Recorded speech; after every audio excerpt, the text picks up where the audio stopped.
Welcome, everyone. I'm Kimberly Boschman, and this is the Intentionally Intuitive podcast. In this episode, we're going to take a look at the upcoming new moon that's occurring on December 30th.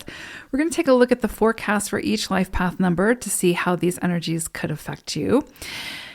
Before we get into the forecast, this, of course, is a general reading. If you would like your own personal numerology reading where we take a look at your own personal numerology, you can book some time with me. My information is in the description box below. All right, let's go ahead and take a look. Life path number 1, you are going to be working with a vibration of the 6 for this illumination. So some key themes that you'll be likely working with will bring family into focus, social responsibility, home and your place within the community could also come into focus at this time. So you might see that, friends, family, loved ones, your community needs you more now, or you are more of a presence in their lives at this time, where you might need to be that shoulder to cry on, or you might need to be, showing up in some kind of supportive role at this time. And it's important just to check in with yourself to make sure that you have the bandwidth, body, mind, spirit, to be able to show up in the way that, others are needing you to show up at this time. But this is definitely a time where you could see you might be pulled in a lot of different directions, and you'll need to make sure that you're balancing work life with home life. Again, the needs of your community with your own personal needs to make sure that you keep coming back to center and stay in balance. And not neglecting one side for the other.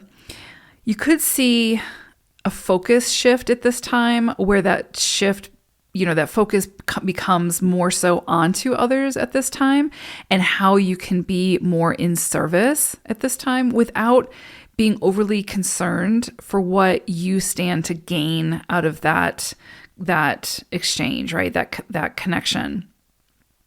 And so, in other words, if you can show up in a supportive role at this time, if you can be more present in, your family's or friends' lives or your community's lives at this time, or your clients, then this is going to be a time where you actually will gain a lot through that exchange.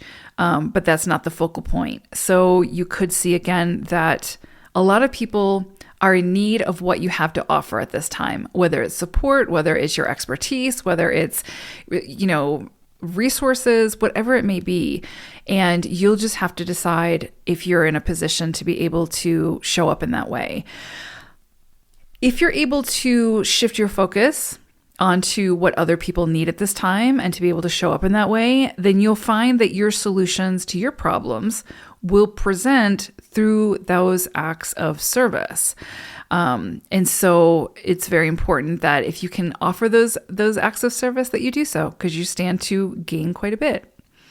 Be careful about being overly controlling at this time of your situation or of other situations. Let things move as they need to move. Go with the flow as much as possible at this time, and you'll get the most out of this energy. So beautiful vibration here, but the focus is on others at this time, not so much on self, while maintaining that balance. So hope it's a great one. Take care, ones. Bye for now.